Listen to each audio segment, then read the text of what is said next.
الحمد للہ الذی ہدانا لہذا وما کننا لنہتدی لولا ان ہدانا اللہ الحمد للہ رب العالمین والصلاة والسلام علی سید الانبیاء والمرسلین اما بعد اعوذ باللہ من الشیطان الرجیم بسم اللہ الرحمن الرحیم الحمد للہ رب العالمین الرحمن الرحیم مالک یوم الدین ایاک نعبد و ایاک نستعین اہدنا الصراط المستقیم صراط الذین انعمت علیہم غیر المغضوب علیہم ولا الضالین آمین صدق اللہ العظیم اللہم صلی علی محمد وعلی آل محمد وبارک وسلم رب اشرح لی صدری ویسر لی امری واحلل عقدۃ من لسانی یفقہوا قولی واجعل لی وزیرا من اہلی آمین یا رب العالمین۔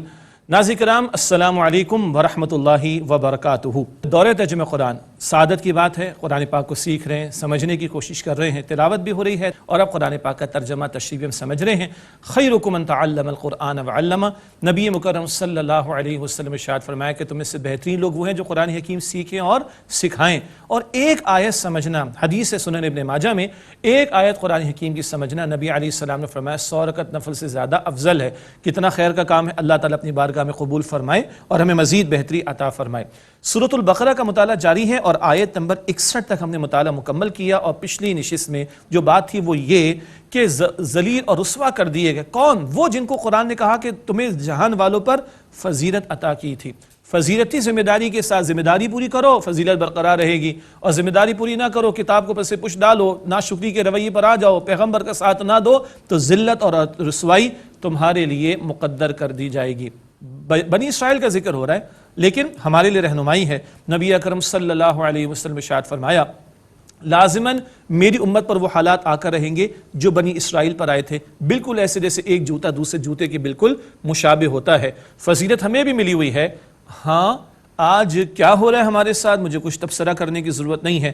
کتاب اگر پس پشت ہے، پیغمبر علیہ السلام کے مشن میں شرکت نہیں ہے، ناشکری ہے، معصیت ہے، گناہ ہے، تو ذلت و محتاجی ہمارے سامنے ہے۔ یہ ہے جو قرآن پاک سورۃ البقرہ کے آغاز میں بنی اسرائیل کا ذکر ہمارے سامنے رکھ رہے، ہماری عبرت اور سبق آموزی کے لیے۔ آئیے مطالعہ آگے بڑھائیں، دورہ ترجمہ قرآن کے تعلق سے سورۃ البقرہ آیت نمبر 62 سے مطالعہ شروع کر رہے ہیں۔ اعوذ باللہ من الشیطان الرجیم، بسم اللہ الرحمن الرحیم۔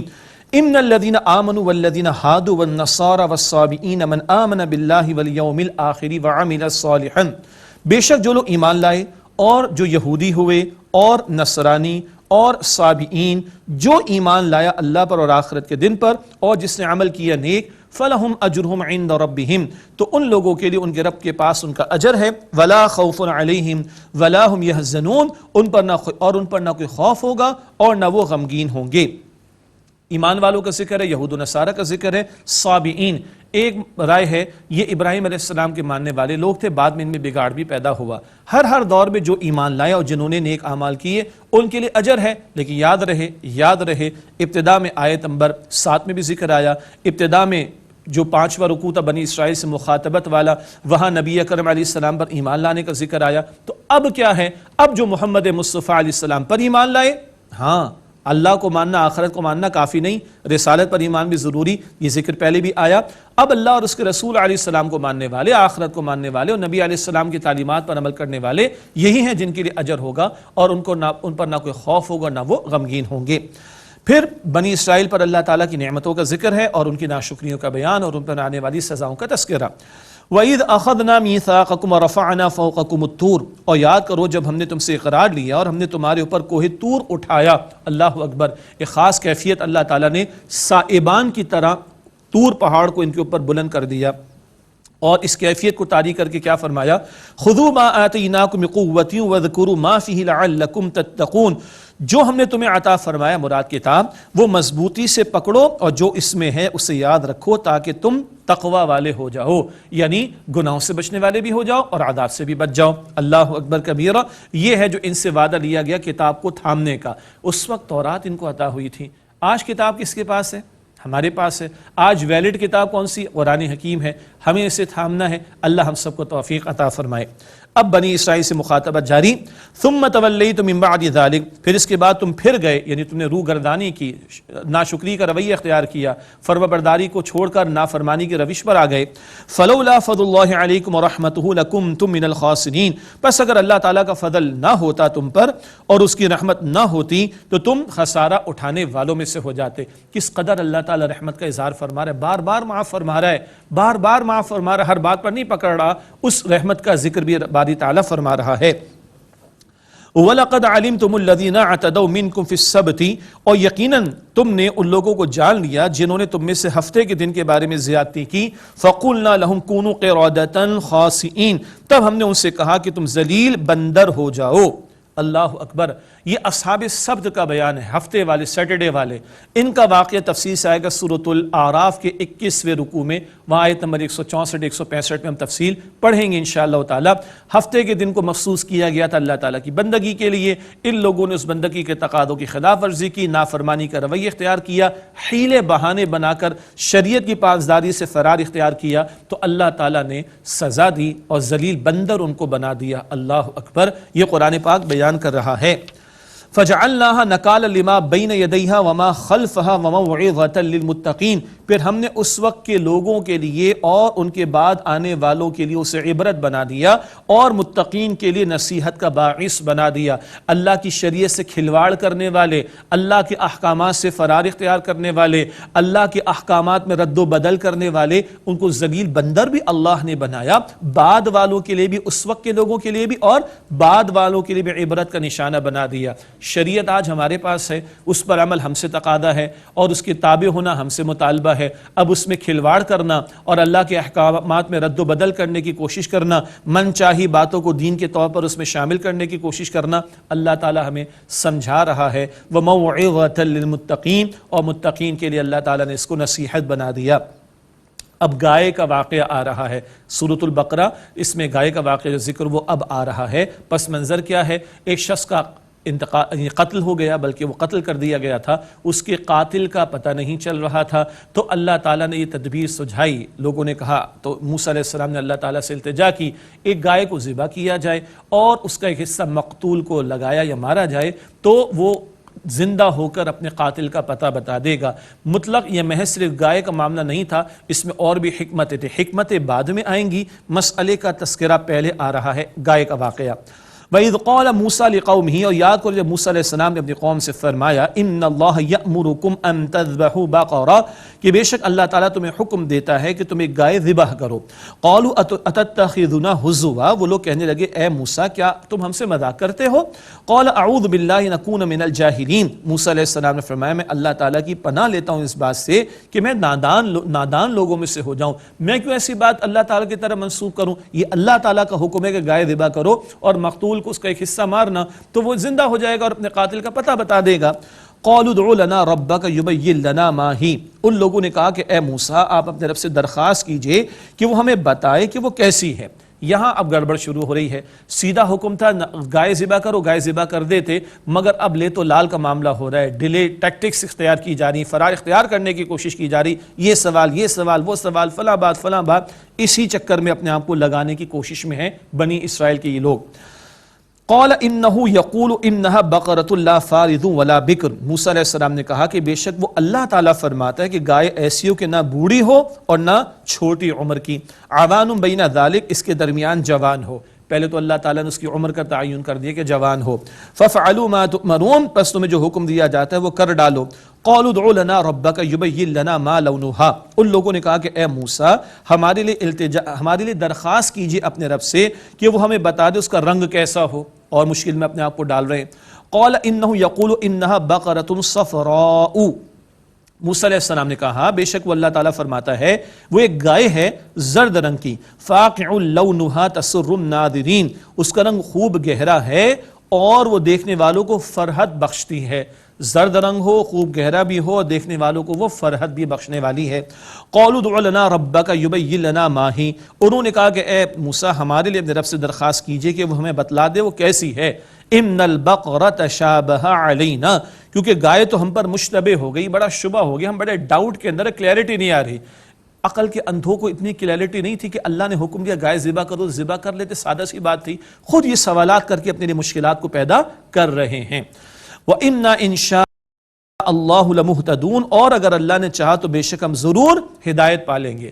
یہ انشاءاللہ کہنے میں تھوڑی سی ان کی جاں بخشی کا معاملہ ہو گیا، مفسرین نے یہ نقطہ نکالا ہے، اس سے بیان کیا ہے۔ قَالَ إِنَّهُ يَقُولُ إِنَّهَا بَقَرَةٌ لَا ذَلُولٌ تُثِيرُ الْأَرْضَ وَلَا تَسْقِي الْحَرْثَ، موسیٰ علیہ السلام نے کہا کہ بے شک وہ اللہ فرماتا ہے کہ وہ ایک گائے ہے جس سے خدمت نہ لی جاتی ہو، نہ زمین جوتنے میں استعمال ہوتی ہو، نہ کھیتی کو پانی دیتی ہو۔ سبحان اللہ، تو بس بیٹھی رہتی ہو، کھاتی پیتی رہتی ہو، اور اللہ تعالیٰ ڈیفائن کر کے ان کے سوالات کے جوابات تو دے رہا ہے، مگر ہو کیا رہا ہے؟ خود اپنے لیے مصیبت پیدا کی ان لوگوں نے۔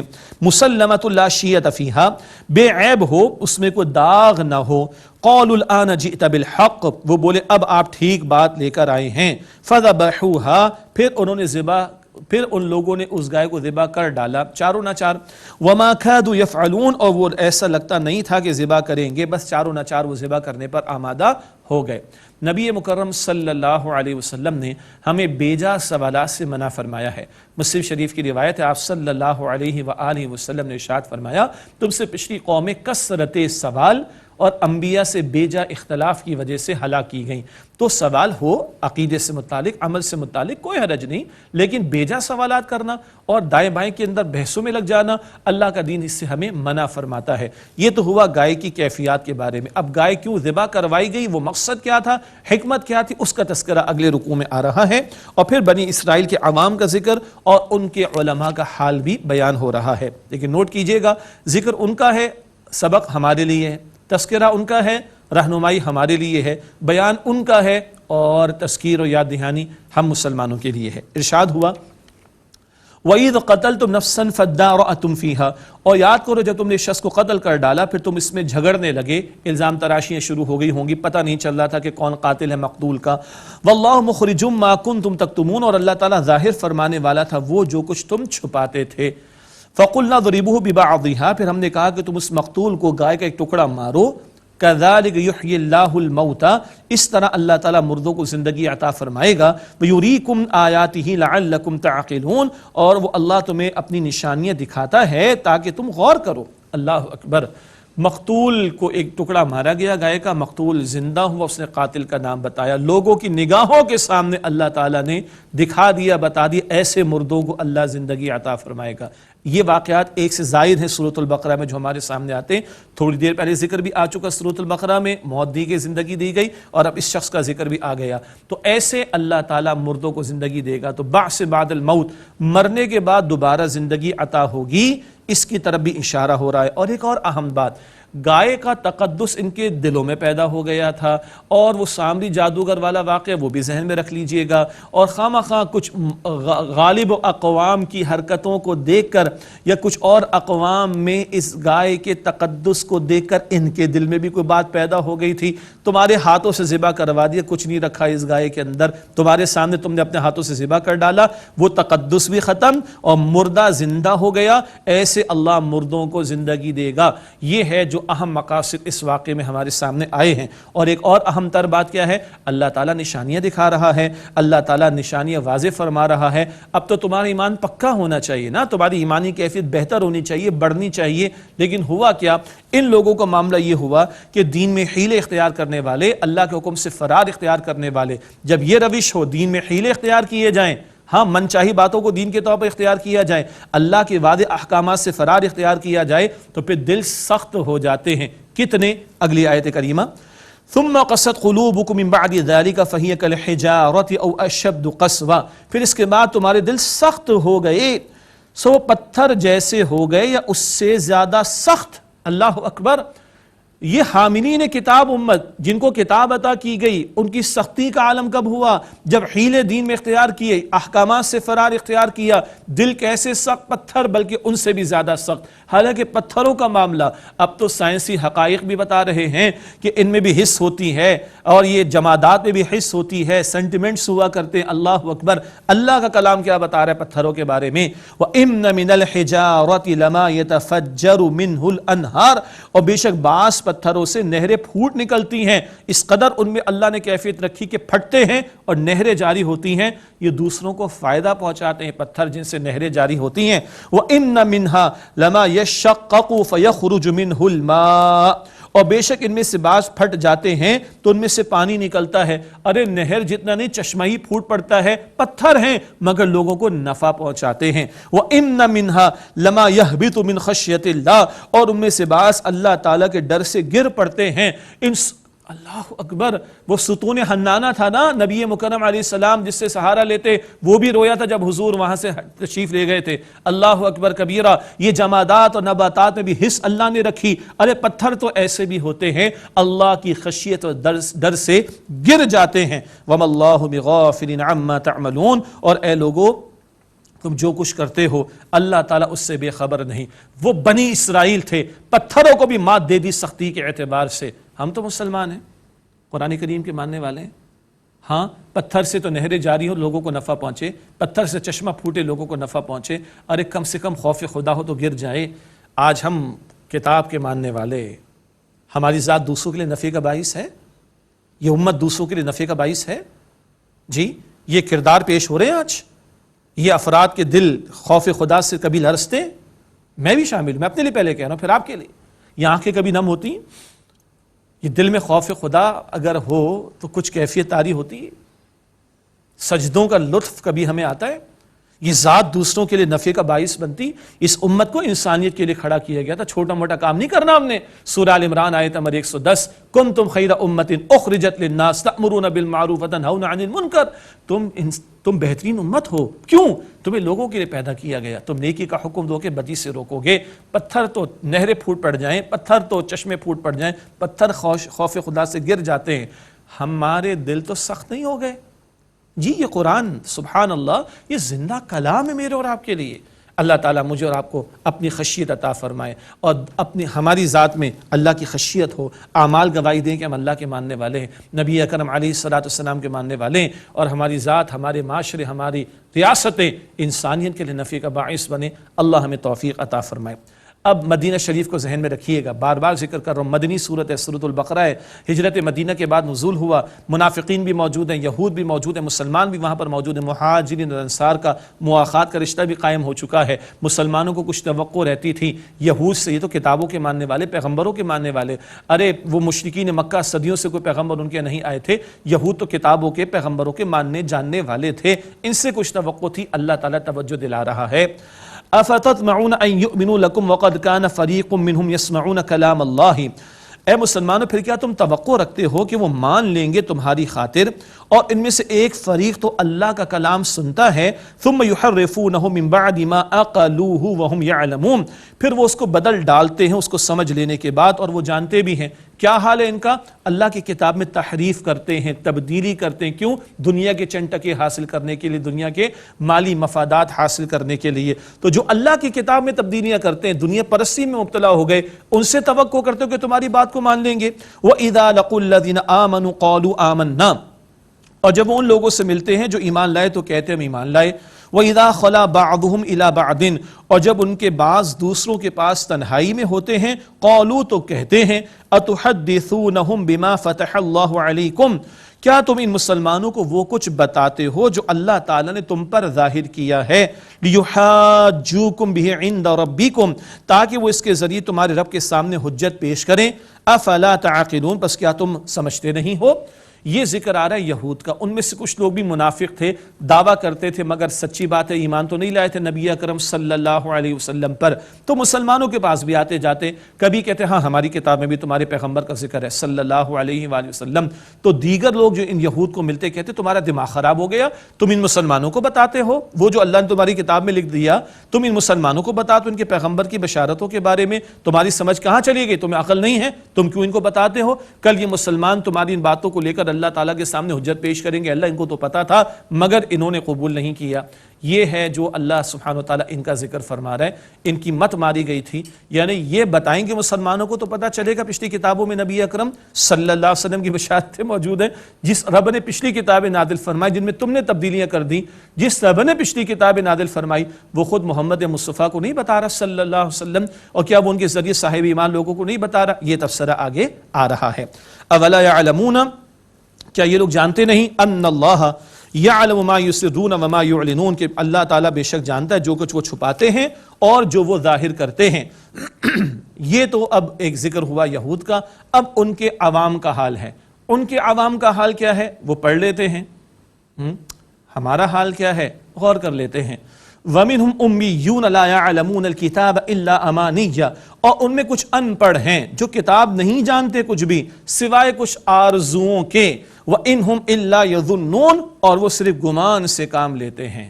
ان کے عوام کا حال کیا ہے؟ کتاب پڑھتے نہیں، کتاب کو کھولتے نہیں، کتاب کو سمجھتے نہیں، بس تمنائیں ہیں ہم تو بخشے بخشائیں، ہمارا کوئی مسئلہ ہی نہیں ہے، اور ہاں ہم بہترین لوگ، ہم سب سے اچھے ہیں. We are the chosen people of Lord. آج بھی ان کے نعرے لگتے ہیں، پہلے بھی لگتے تھے جیوز کے. اللہ اکبر کبیرہ. غور فرما لیجئے ہماری عوام نے کتنا قرآن پاک کو سمجھا ہے. ترجمہ تشریح جس عالم پر اعتبار ہے چلیں اس کا ہی پڑھ لیں. 1% لوگ بھی نہیں ہمارے معاشرے میں، 1% بھی نہیں جنہوں نے آج تک قرآن پاک کا ترجمہ مکمل اپنی زبان میں زندگی میں ایک مرتبہ پڑھا ہو. ترجمہ کافی نہیں، تشریح کی بھی ضرورت ہے. اللہ تعالی ہماری کوتاہیوں کو معاف فرما دے. دعوے نہ کریں، عمل کی طرف آئیں، سمجھنے کی طرف آئیں. اور یہ مبارک موقع اور یہ قرآن پاک کا ترجمہ تشریح الحمدللہ یہ اللہ کی طرف سے ہے. یہ اللہ کی توفیق، نہ بیان کرنے والے کی بس کی بات ہے، نہ سننے والوں کی بس کی بات ہے. ذالک فضل اللہ من یشاء یؤتیہ من یشاء، اللہ کا فضل ہے جس کو چاہے عطا فرمائے. اللہ ہمیں قرآن پاک سے مزید تعلق کی مضبوطی عطا فرمائے. یہ تو عوام کا حال ہے. یہود کے علماء کا حال کیا تھا؟ وہ دین فروش قسم کے لوگ تھے، دنیا پرست دین فروش علماء سوء. ان کا بیان فَوَيْلٌ لِّلَّذِينَ يَكْتُبُونَ الْكِتَابَ بِأَيْدِيهِمْ، پس تباہی ان کے لیے جو کتاب لکھتے ہیں اپنے ہاتھوں سے. ثُمَّ يَقُولُونَ هَذَا مِنْ عِنْدِ اللَّهِ، پھر کہتے ہیں کہ یہ اللہ تعالیٰ کے پاس سے ہے. لِيَشْتَرُوا بِهِ ثَمَنًا قَلِيلًا، تاکہ اس کے ذریعے حاصل کریں تھوڑی سی قیمت. فَوَيْلٌ لَّهُم مِّمَّا كَتَبَتْ أَيْدِيهِمْ، پس ان کے لیے تباہی اس سے جو ان کے ہاتھوں نے لکھا. وَوَيْلٌ لَّهُم مِّمَّا يَكْسِبُونَ، اور ان کے لیے تباہی اس سے جو وہ کمائی کرتے ہیں. اللہ اکبر. یہ علماء سوء، یہود کے برے علماء من چاہی باتوں کو اللہ کی کتاب کے طور پر پیش کرتے اور فتویٰ فروشی کرتے، دین فروشی کرتے، لوگوں کا مال بٹورتے. کس طرح کی لوگ چاہتے ہیں کہ ان کو رائے دی جائے، ایسی رائے چاہیے بس پیسے تو رائے لے لو. استغفر اللہ. اللہ کی کتاب میں تحریف، اللہ کی کتاب میں تبدیلی، اور یہ صدیوں سے چلا آیا. ہر سال ان کے ریوائزڈ ایڈیشنز بھی پبلش ہوتے ہیں. انا للہ و انا الیہ راجعون. یہ یہود کے علماء سوء کا بیان. ہاں قرآن پاک کی حفاظت کا ذمہ تو اللہ سبحانہ و تعالیٰ نے لے لیا، اللہ تعالیٰ نے اس کے معنی کی حفاظت کا ذمہ بھی لیا. ہاں وہ علماء سوء، برے علماء، دنیا پرست علماء جو من چاہی باتیں دین کے نام پر بیان کرتے ہیں، ان کے شر سے اللہ تعالیٰ ہم سب کی حفاظت فرمائے. دعا کرتے رہنا چاہیے. اب ان کی تمنائیں، یہود کی تمنائیں کیا سمجھتے تھے؟ ہم تو بخشے بخشائیں، جنت تمہاری پکی ہے. ہاں تھوڑی سی سزا مل جائے گی. تھوڑی سی سزا کس بات کی ہمیں ملے گی؟ اس بات کی سزا تھوڑی سی مل جائے گی، ہم نے کچھ دن کے لیے بچھڑے کی پوجا پاٹ کی تھی. ان کی اس وشفل تھنکنگ اور خوش فہمیوں کا ذکر اللہ تعالیٰ آگے فرما رہا ہے. وَقَالُوا لَن تَمَسَّنَا النَّارُ إِلَّا أَيَّامًا مَّعْدُودَةً، اور انہوں نے کہا کہ ہمیں ہرگز آگ نہیں چھوئے گی گنتے کے چند دنوں کے سوا. قل، اے نبی علیہ السلام پوچھئے، اتخذتم عند اللہ عہدا، کیا تم نے اللہ تعالیٰ سے کوئی وعدہ لے لیا ہے؟ فلن یخلف اللہ عہدہ، کہ اللہ تعالیٰ ہرگز اپنے وعدے کے خلاف نہیں کرے گا. ام تقولون علی اللہ ما لا تعلمون، کیا تم اللہ کے بارے میں وہ کچھ کہتے ہو جو تم جانتے نہیں ہو؟ بس چند دن تمہیں جہنم کی آگ چھوئے گی، اس کے بعد تم بخشے بخشائے ہو. تم نے اللہ تعالیٰ سے کوئی سرٹیفکیٹ لکھوا لیا اپنے بارے میں؟ استغفر اللہ. یہ ہے ان کی وشفل تھنکنگ، خوش فہمیاں. اللہ تعالیٰ ہم مسلمانوں پر رحم فرمائے. ہم بھی تمنا رکھیں، دعا بھی کریں، ایمان کے ساتھ عمل کے تقاضوں کو بھی تو پورا کریں نا. محض تمناؤں سے تو جنت کا معاملہ نہیں ہوگا نا. محض تمناؤں سے جنت کا معاملہ نہیں. آمنو کے ساتھ وعملوا الصالحات بھی ہم پڑھ کر آ چکے ہیں. آگے اللہ تعالیٰ ارشاد فرما رہے ہیں، ایک یونیورسل ٹروتھ ہے جو اللہ تعالیٰ کی طرف سے اصول عطا ہو رہا ہے. بلا من کسب سیئۃ، کیوں نہیں جس سے کوئی ایک بڑی برائی کمائی. اہل علم نے بیان فرمایا شرک ہے، کفر ہے، بڑے گناہ. بلا من کسب سیئۃ، جس نے ایک بڑی برائی کمائی، وَأَحَاطَتْ بِهِ خَطِیئَتُهُ، اور اس کو اس کی خطاؤں نے گھیر لیا، فَأُولَئِکَ أَصْحَابُ النَّارِ، بس یہی لوگ آگ والے ہیں، ہم فیہا خالدون، وہ اس میں ہمیشہ رہیں گے۔ اللہم اجرنا من النار، اے اللہ ہمیں آگ کے عذاب سے بچا۔ اللہ تعالیٰ نے ہمیں ایمان کی دولت عطا فرمائی، اللہ کا شکر ادا کرے، اللہ کبیرہ گناہوں سے بھی ہمیں بچائے، صغیرہ گناہوں سے بھی بچنے کی توفیق دے، اور اللہ ہمیں جہنم کی آگ سے محفوظ فرمائے۔ اس کے برعکس فرمایا والذین آمنوا وعملوا الصالحات، اور جو لوگ ایمان لائے اور انہوں نے نیک اعمال کیے۔ دیکھیے بار بار آ رہا ہے نا، محض دعویٰ کر کے نہ بیٹھ جاؤ کہ ہم ایمان والے ہیں، عمل کا ثبوت پیش کرو۔ والذین آمنوا وعملوا الصالحات، اور جو لوگ ایمان لائے اور انہوں نے نیک اعمال کیے، اولئک اصحاب الجنہ، یہی لوگ جنت والے ہیں، ہم فیہا خالدون، وہ اس میں ہمیشہ رہیں گے۔ اللہم انا نسألک جنت الفردوس، اے اللہ ہم تجھ سے جنت الفردوس کا سوال کرتے ہیں۔ آج کا مطالعہ ہم یہیں پہ روکتے ہیں اور دعا کے ساتھ محفل کا اختتام کرتے ہیں انشاءاللہ۔ بسم اللہ الرحمن الرحیم، اللہم صلی علی محمد وعلی آل محمد وبارک وسلم، ربنا تقبل منا انک انت السمیع العلیم وتب علینا انک انت التواب الرحیم۔ اے اللہ ہم تیرا شکر ادا کرتے ہیں، تو نے اپنے فضل سے ہم سب کو ماہ رمضان مبارک عطا فرمایا۔ اللہ اس کی قدر کرنے کی توفیق عطا فرما، اس ماہ مبارک کی برکت رحمت ہم سب کو عطا فرما۔ اللہ تمام عبادات کو بجا لانے کی توفیق عطا فرما۔ اللہ بالخصوص قرآن پاک سے تعلق کی مضبوطی عطا فرما، کوتاہیوں کو معاف فرما دے، اس قرآن پاک کو سیکھنے، سمجھنے، عمل کرنے، اس کے پیغام کو عام کرنے کی توفیق عطا فرما۔ یا اللہ ہم سب کی، ہمارے ماں باپ کی، ہمارے گھر والوں کی، تمام مسلمانوں کی مغفرت فرما۔ اے اللہ ہم سب کو جہنم سے آزاد فرما، روز قیامت نبی مکرم صلی اللہ علیہ وسلم کی شفاعت نصیب فرما۔ اے اللہ ہم سب کو جنت الفردوس نصیب فرما۔ یا اللہ ہم سب سے راضی ہو جا، یا اللہ ہم سب سے راضی ہو جا، یا اللہ ہم سب سے راضی ہو جا۔ وصلی اللہ علی النبی الکریم وعلی آلہ واصحابہ اجمعین، آمین برحمتک یا ارحم الراحمین۔